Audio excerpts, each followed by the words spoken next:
Savvy Story Hut. Like, share and subscribe us.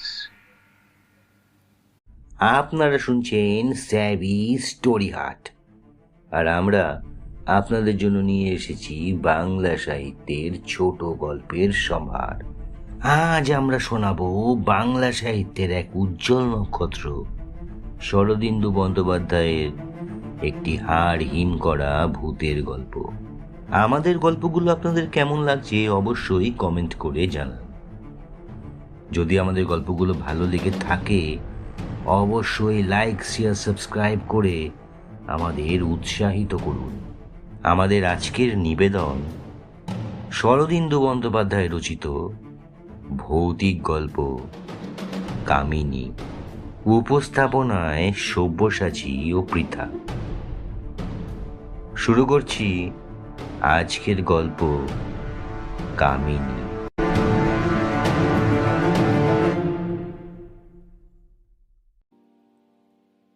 স্টেশনে train থামতেই hat coat পরা সুরনাথ বাবু নেমে পড়লেন। স্টেশনটি ছোট, তার সংলগ্ন জনপদটিও বিস্তীর্ণ নয়। ট্রেন 2 মিনিট থেমে চলে গেল।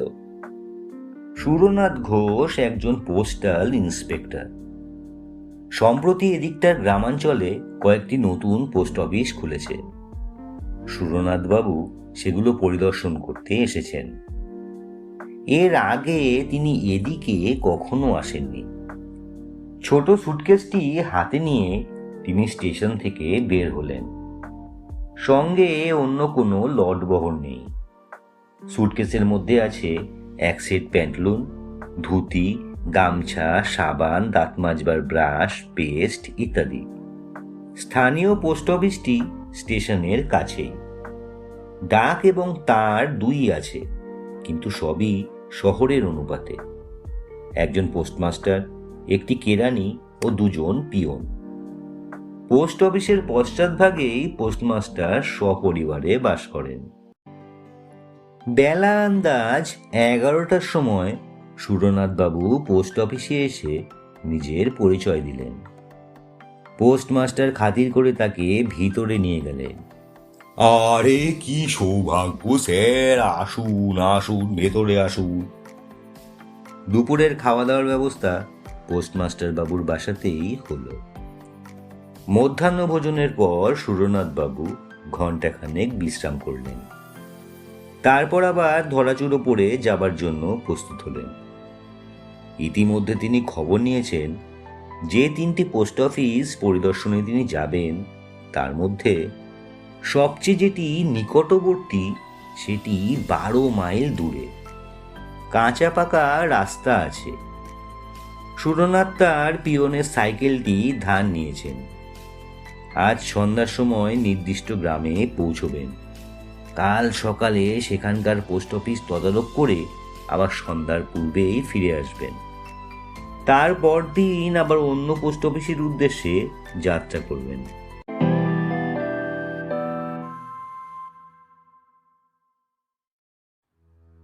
সাইকেলের পেছনে ছোট সুটকেসটি বেঁধে সুরনাথ তাতে ওঠার উদ্যোগ করতেই পোস্টমাস্টার বললেন, এখান থেকে মাইল 5-6 দূরে রাস্তা ফাঁক হয়ে গেছে।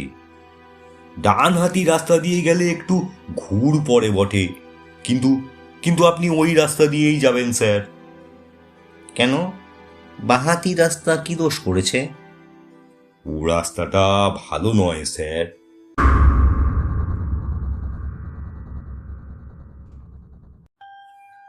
সাইকেলে উঠে সুরনাথ বেরিয়ে পড়লেন। কয়েক মিনিটের মধ্যেই তিনি শহরের এলাকা পার হলেন। তারপর অবারিত মুক্ত দেশ। দেশটা বর্ণসংকর, অবিমিশ্র পলিমাটি নয়, আবার নির্জন মরুকান্তারও নয়। স্থানে স্থানে ঘন বন আছে, কোথাও গাছপালাহীন। শিলাভূমি, কোথাও নরম মাটির বক্ষ বিদীর্ণ করে রুক্ষ পাথরের ঢিবি মাথা তুলেছে। এই বিচিত্র ভূমির উপর দিয়ে নির্জন পথটি এঁকে বেঁকে চলেছে। আকাশে পৌষ মাসের স্নিগ্ধ সূর্য। বাতাসে আতপ্ত আরাম। সুরনাথ প্রফুল্ল মনে মন্থর গতিতে চলেছেন। মাত্র 12-14 মাইল পথ সাইকেলে যেতে কত সময় বা লাগবে? সুরনাথের বয়স 40 বছর, মধ্যম আকৃতি, দৃঢ় শরীর, মুখশ্রী মোটের উপর সুদর্শন। তিনি বিপত্নিক, বছর 3 আগে স্ত্রী বিয়োগ হয়েছে। আবার বিয়ের প্রয়োজন তিনি মাঝে মাঝে অনুভব করেন বটে, কিন্তু বিপত্নিকত্বের ফলে যে ক্ষণিক স্বাধীনতাটুকু লাভ করেছেন তা বিসর্জন দিতেও মন চায় না।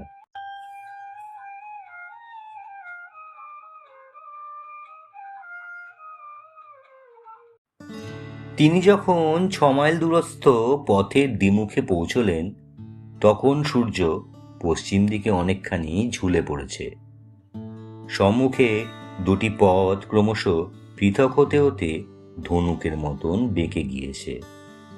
মাঝখানে উঁচু জমি, তার উপর তাল খেজুরের গাছ মাথা তুলে আছে। হঠাৎ কোথা থেকে ক্ষুদ্র একখণ্ড কালো মেঘ এসে সূর্যকে ঢেকে দিল। চারিদিক অস্পষ্ট ছায়াচ্ছন্ন হয়ে গেল। সুরনাথ পথের সন্ধিস্থলে সাইকেল থেকে নামলেন। আশেপাশে নিকটে দূরে জনমানব নেই।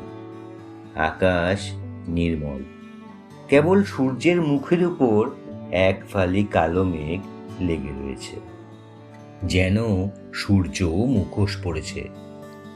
সুরনাথ একটু চিন্তা করলেন। এখনো 6-7 মাইল পথ বাকি। আধ ঘন্টার মধ্যেই সূর্য অস্ত যাবে। অন্ধকার হওয়ার আগে যদি গন্তব্যস্থানে পৌঁছতে না পারেন, দিকভ্রান্ত হওয়ার সম্ভাবনা প্রবল। পোস্টমাস্টার বলেছিলেন বাঁহাতি রাস্তা ভালো নয়, কিন্তু দৈর্ঘ্য ছোট, সুতরাং বাঁহাতি রাস্তা দিয়ে যাওয়াই ভালো।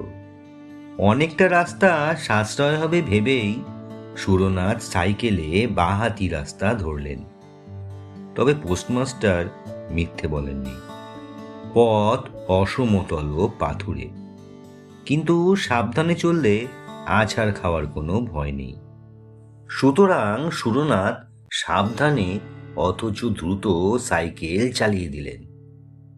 সূর্যের মুখ থেকে মেঘ কিন্তু নড়ল না। মনে হলো মুখে মুখোশ রেখেই সূর্যদেব আজ অস্ত যাবেন।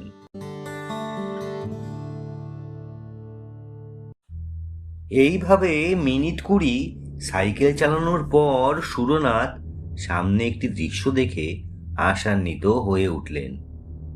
অস্পষ্ট আলোতে মনে হলো যেন রাস্তার দুধারে ছোট ছোট কুটির দেখা যাচ্ছে। দু একটা আবছায়া মূর্তিও যেন ইতস্তত এদিক ওদিক ঘুরে বেড়াচ্ছে। আরো কিছু দূর অগ্রসর হওয়ার পর পাশের দিকে চোখ ফিরিয়ে সুরনাথ ব্রেক কষলেন। একটি ছোট মাটির কুটির যেন মন্ত্র বলে রাস্তার পাশে এসে দাঁড়িয়েছে। আশেপাশে অন্য কোনো কুটির দেখা যায় না। এই কুটিরটি যেন গ্রামে প্রবেশের মুখে প্রহরীর মতন দাঁড়িয়ে আছে।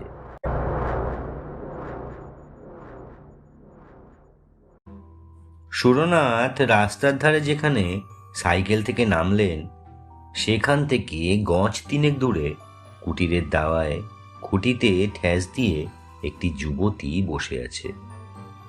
সুরনাথের চোখের সাথে তার চোখ যেন চুম্বকের মতন আবদ্ধ হলো। চাষার মেয়ে, গায়ের রং মাজা পিতলের মতন পিতাভ, দেহ যৌবনের প্রাচুর্যে ফেটে পড়ছে। মুখের গড়ন দৃঢ়, তাতে প্রগলভতার সমাবেশ। মাথার অযত্ন বিন্যস্ত চুলের প্রান্তে একটু পিঙ্গলতার আভাস। চোখের তারা বড় বড়। পরিধানে কেবল একটি সস্তা পাড় শাড়ি। অলংকার নেই। সধবা কি বিধবা কি কুমারী বোঝা যায় না। তার দিকে কিছুক্ষণ চেয়ে থাকলে মনে হয় যেন আগুন রাঙা চুল্লির দিকে চেয়ে আছি।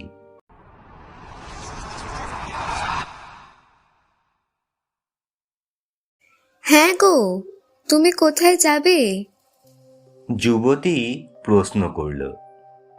দাঁতগুলি কুন্দ শুভ্র, গলার স্বর গভীর ও ভরাট, কিন্তু বলবার ভঙ্গি গ্রাম্য। সুরনাথের বুকের মধ্যে ধক ধক করে উঠল। দীর্ঘকালের অনভ্যস্ত একটা অন্ধ আবেগের স্বাদ তিনি অনুভব করলেন। কিন্তু তিনি লঘুচেতা লোক নন। সবলে আত্মসংযম করে বললেন, রতনপুর। যুবতী দাওয়ার কিনারায় পা ঝুলিয়ে বসে মুক্ত কণ্ঠে হেসে উঠল। তার হাসিতে প্রবলভতা ছাড়াও এমন কিছু আছে যা পুরুষের স্নায়ুশিরায় আগুন ধরিয়ে দিতে পারে। শেষে হাসি থামিয়ে সে বলল, রতনপুর যে অনেক দূর, যেতে যেতেই রাত হয়ে যাবে, পৌঁছাতে পারবা না। সুরনাথ রাস্তার দিকে চাইলেন। দূর থেকে যে গ্রামের আভাস তিনি পেয়েছিলেন, সন্ধ্যার ছায়ায় তা মিলিয়ে গেছে।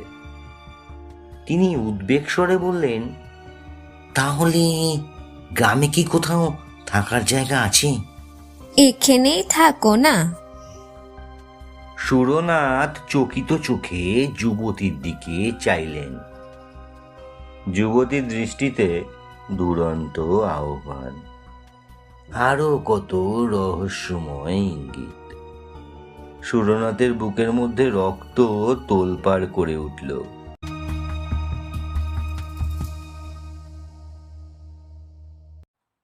তিনি শরীর শক্ত করে নিজেকে সংবরণ করলেন। একটু ধরা গলায় বললেন, তা বাড়ির পুরুষেরা কোথায়? যুবতী দূরের দিকে হাত দেখিয়ে বলল, তারা মাঠে গেছে, সারা রাত ধান পাহারা দেবে।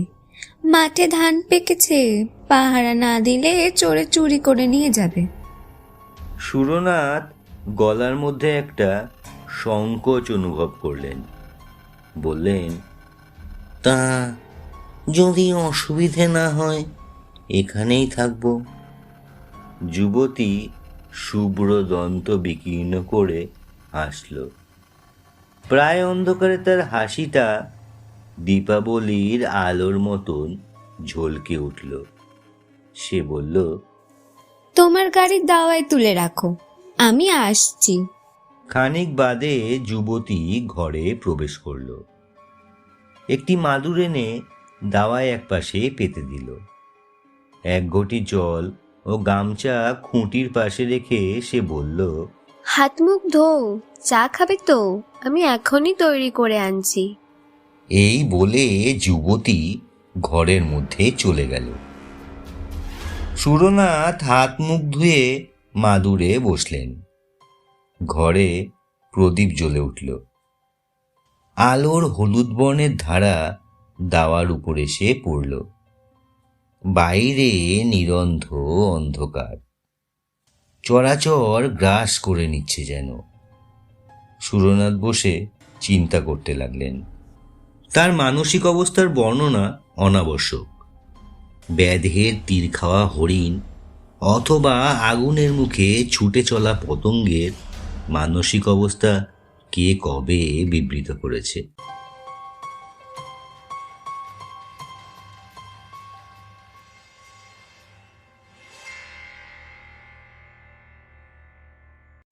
এই নাও, চা এনেছি। চা দিতে গিয়ে আঙুলে আঙুলে একটু ছোঁয়াছুঁই হলো। আমি রান্না চড়াইতে চললুম। সুরনাথ ক্ষীণ স্বরে আপত্তি তুললেন, তা আমার জন্য আবার রান্না বান্না কেন? ঘরে মুড়ি মুড়কি যদি কিছু থাকে তাই খেয়ে শুয়ে থাকবো। ও মা, মুড়ি মুড়কি খেয়ে কি শীতের রাত কাটে? রাত উপসে হাতির টলে। তোমার অত লজ্জায় কাজ নেই, 1 ঘন্টার মধ্যে রান্না হয়ে যাবে। যুবতী চলে গেল। সুরনাথ চায়ের বাটিতে চুমুক দিলেন। পিতলের বাটিতে গুড়ের চা, কিন্তু খুব গরম। তাই ছোট ছোট চুমুক দিয়ে পান করতে করতে তার শরীর বেশ চাঙ্গা হয়ে উঠল। সুরনাথ লক্ষ্য করেছিলেন কুটিরের মধ্যে দুটি ঘর, একটি রান্নাঘর, অপরটি বোধহয় শোয়ার ঘর। তিনি অনুমান করলেন দাওয়ায় মাদুরের উপরেই তার শোবার ব্যবস্থা হবে। সেই ভালো হবে। কোনো মতে রাত কাটিয়ে ভোর হতে না হতে তিনি চলে যাবেন।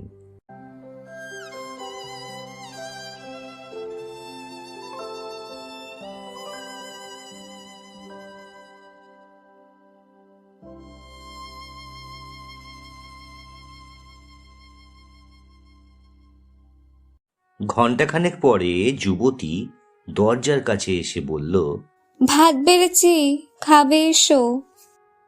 সুরনাথ উঠে ঘরের মধ্যে প্রবেশ করলেন। বাইরের ঠান্ডার তুলনায় ঘরটি বেশ গরম। পীরের সামনে ভাতের থালা, প্রদীপটি কাছে রাখা হয়েছে।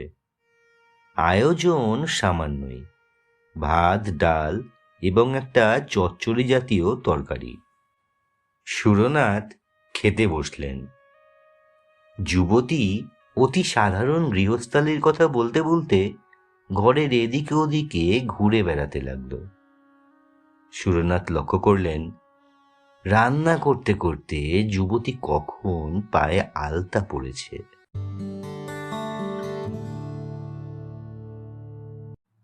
যুবতী সুরনাথের সঙ্গে সহজভাবে কথা বলছে, অথচ তিনি উহা ছাড়া কিছুই বলছেন না।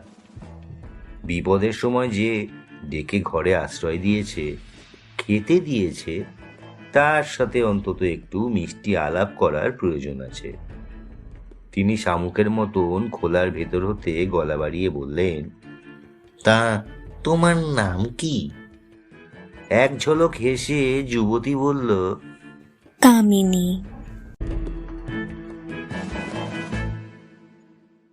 নামটা তপ্ত লোহার মতো সুরনাথের গায়ে ছ্যাঁক করে লাগলো। তিনি শামুকের মতন আবার খোলের মধ্যে প্রবেশ করলেন। খাওয়া দাওয়া শেষ করে সুরনাথ হাত মুখ ধুয়ে উঠতেই কামিনী বলল, পাশের ঘরে বিছানা পেতে রেখেছি, শুয়ে পড়ো গিয়ে। সুরনাথের বুক ধড়াস করে উঠল। তিনি তোতলা হয়ে গিয়ে বললেন, আমি আমি আমি বাইরে মাদুরে শুয়ে রাত কাটিয়ে দেব। হ্যাঁ, কাটিয়ে দেব। কামিনী গালে হাত দিয়ে অবাক ভঙ্গিতে বলল, ও মা, বাইরে শোবে কি? শীতে কালিয়ে যাবে যে। যাও বিছানায় শো গিয়ে। সুরনাথ কথা কাটাকাটি করলেন না। কামিনী রাত্রে কোথায় শোবে প্রশ্ন করলেন না। দণ্ড পাওয়া আসামির মতন শোবার ঘরে প্রবেশ করলেন।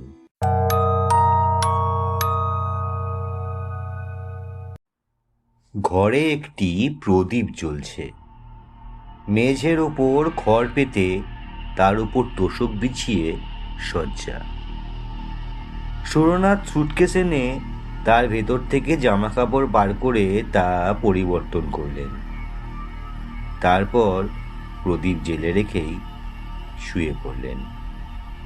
চোখ বুঝেই তিনি পাশের ঘরে খুটখাট ঠুনঠান বাসন কোসনের শব্দ শুনতে লাগলেন।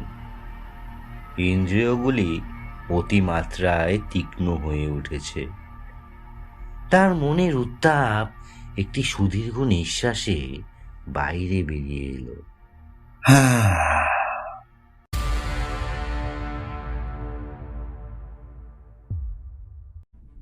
চোখ বুজে অনেকক্ষণ শুয়ে থাকবার জন্য তিনি আচ্ছন্নের মতন হয়ে পড়েছিলেন।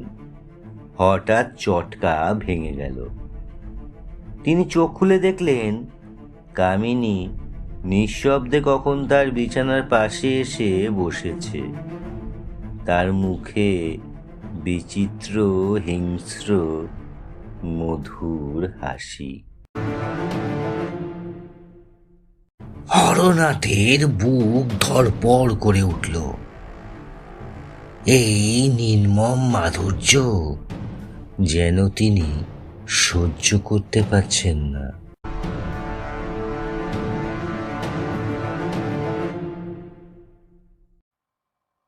তিন দিন পর পর্যন্ত সুরনাথ যখন ফিরে আসলেন না, তখন পোস্টমাস্টার বাবু উদ্বিগ্ন হয়ে উঠলেন। কেবল সুরনাথের জন্যই নয়, সেই সঙ্গে পোস্ট অফিসের সম্পত্তি সাইকেলটিও গিয়েছে। পোস্টমাস্টার পুলিশে খবর দিলেন। পুলিশ খোঁজ নিল। সুরনাথের যে তিনটি পোস্ট অফিসে যাওয়ার কথা ছিল সেখানে তিনি যাননি। পুলিশ তখন রীতিমতো তদন্ত আরম্ভ করল। 7 দিন পরে সুরনাথকে পাওয়া গেল বাঁহাতি রাস্তার উপর, যেখানে একটিও কুটির নেই। সেই রাস্তার পাশে ঝোপঝাড়ের মধ্যে তার মৃতদেহ পড়ে আছে। সাইকেলটা খানিকটা দূরে মাটিতে লুটাচ্ছে। সাইকেলের পেছনে সুরনাথের সুটকেস রয়েছে। সুটকেসের মধ্যে কাপড় চোপড়, সাবান, মাজন, ব্রাশ সমস্তই মজুদ আছে। কিছুই খোয়া যায়নি। সুরনাথের দেহে কোথাও আঘাতের চিহ্ন মাত্র নেই, কিন্তু দেহটি প্রাচীন মিশরীয় মমির মতো শুকনো ও অস্থি চর্মসার হয়ে গিয়েছে, যেন রক্তচোষা বাদুড় দেহের সমস্ত রক্ত চুষে নিয়েছে।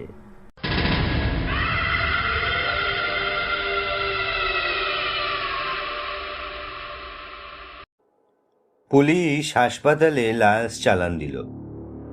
পোস্টমাস্টার যখন সুরনাথের মৃত্যু বিবরণ শুনলেন, তখন তিনি আক্ষেপে মাথা নেড়ে বললেন, হা হা হা হা, ডাইনির কবলে পড়েছিলেন।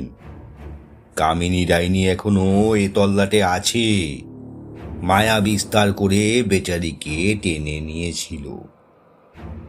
আমি ইন্সপেক্টর বাবুকে সাবধান করে দিয়েছিলাম, বলেছিলাম বাঁহাতি রাস্তা ভালো নয়, কিন্তু উনি তা শুনলেন না।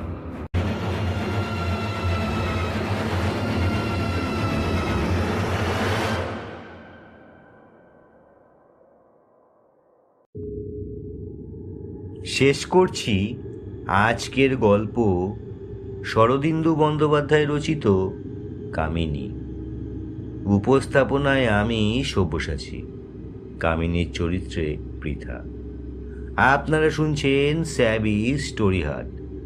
এইভাবে আমাদের সঙ্গে থেকে উৎসাহিত করে আমাদের এগিয়ে যেতে সাহায্য করুন। শুনতে থাকুন, সঙ্গে থাকুন। ধন্যবাদ।